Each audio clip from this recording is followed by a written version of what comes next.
Welcome to Talk with History. I am your host, Scott, and today we have a special audio exclusive just for our podcast listeners.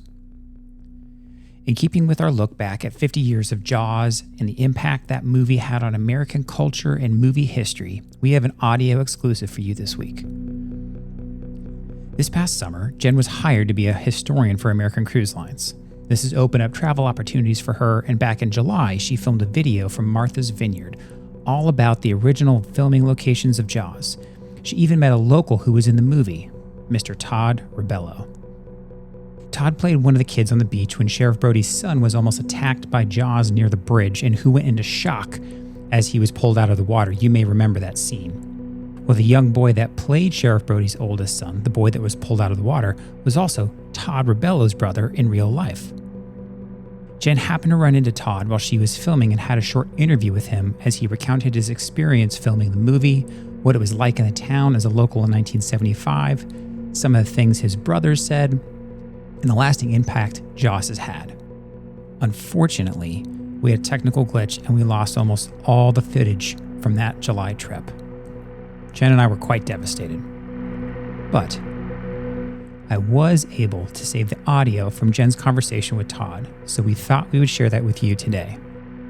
Here is a short exclusive interview just for our podcast listeners with Mr. Todd Rebello.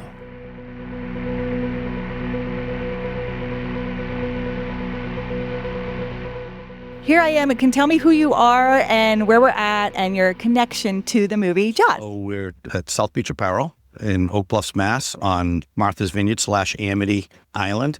And my connection to the movie was I was in it, as well as my brother was Michael Brody, the older boy in the movie. So the older son of Chief Brody. Yes, was my brother, and it was a very interesting way how we got in the movie. My mom had sent in pictures back in 1974. We got a call back, and we went to the casting, and we did a couple little short skits. We left. We got an immediate call back. Like a couple days later, we went back in, did another skit for more executives, and then they called back a third time. I was on a school trip. My mom took my brother down, and he got the part as Michael Brody. So yeah, it was pretty awesome. So pretty. Now, who are you in the film? So I'm one of the beach friends. So if you can see here, that would be me with Chief Brody there.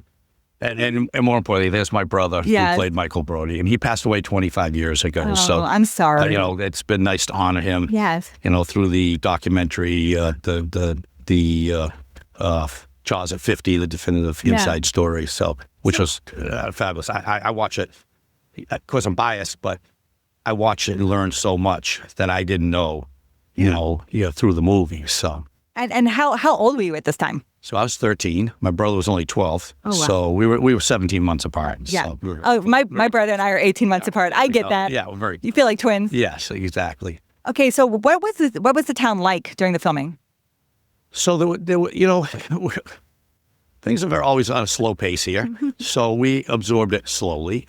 A lot early on took place at the beach. So a lot of the beach scenes, we see the bridge and the first attack on Alex Kittner. A lot of that took place. The second attack, right? Because the girl's killed first, well, right? She was killed first, exactly. I stand corrected. So a lot of the early scenes, but of course that was late May and into June. So we were in the water. It was cold. Even the air at times was cold. So the experience there was building for the island. They saw all the trucks, the production crews.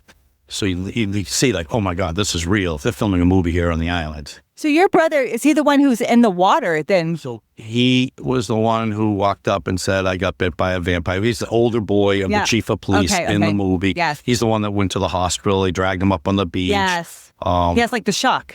He goes into shock. Yeah, and he asked for coffee ice cream. Yeah. That's always a big question. Why coffee ice cream? 1975, nobody even heard about coffee ice cream around the country. That's true. But in New England, it was a staple. Okay, I'll make sure I'm getting you in the frame here. Yeah. Okay, so now you live on the island. You operate a souvenir shop here. I bought a lot of T-shirts for the whole family. So you've lived here your whole life? I've been in my entire life. It wasn't the business that I aspired to or thought. It was the one that worked. Sure. So, I grew up and our family was always in the restaurant business. Very cool. We were all always very involved in the town and island affairs. And yeah, true islanders. True islanders. So let me ask you, it's the 50th anniversary. It has this enduring effect. Jaws is a great movie. I love watching it, even so you play it here. Right. Just tell me about the impact of the movie on your life. Well, it's always been the gift that keeps giving, in a sense. It's kind of like a journey. Mm-hmm. It was 50 years. And, there was a period where it went into hibernation for a while. Sure. And, maybe from like 1985 to around 2000. And then you get the resurgence of sharks and Shark Week and the TV. And now every year it's in everybody's face for sometimes weeks. And that kind of was like putting gasoline on a fire. Yeah. It just, brought the strength of the movie back, and people started to there were always people who were fans the whole time, but people started to take a closer look at the movie and the actors, and a lot of the actors were passing, and, and then they took a different look at the island too. And, it's an interactive experience when you come here to the island and you're a Jaws fan, because you can go to the Jaws Bridge, you can jump off the Jaws Bridge, you can go to the downtown areas, you go to the, drive by the house that the Brodies lived in. Just access here. And when you have public access, people can go to these locations and they can take the same pictures that were taken, from the film, play out the same roles and post them on video, You're in history. Yeah, right. So it's different than any other movie. I mean, a couple of years ago was the 50th anniversary of Godfather, one of the greatest movies of all time. But you didn't see this kind of worldwide kind of experience that's going on, and all the advertising, merchandising, everything that's going on. And in a couple of years from now, it's going to be Star Wars. Yes. And when Star Wars comes out, and that's the 50th anniversary of Star Wars, I mean, where are they going to go? Planet Zuma? I know. There's no interactive experience. Doesn't mean that it won't be celebrated as a great all-time movie, but Jaws has a place you can go. And you can come and talk to people that were in the movie who, there were only 8 actors, real actors that were in the movie. The rest were all locals. So. Okay, so here's the $50,000 question. Yes. Did you ever see a great white shark? Well, I'll tell you this. I saw one that was up on blocks. that all the local kids in the neighborhood went out and climbed on and played on. And so I saw that one. But actually, as far as live in the water, no. The answer is no. Okay, and then one last question. Who was the nicest person to work with? Of all the actors, who was the nicest? It was a hard one because most people didn't work with Robert Shaw. Sure. A lot of his things were done on the water, and we out of the public view, you didn't see those shots. Similar with Richard Dreyfuss. Yes.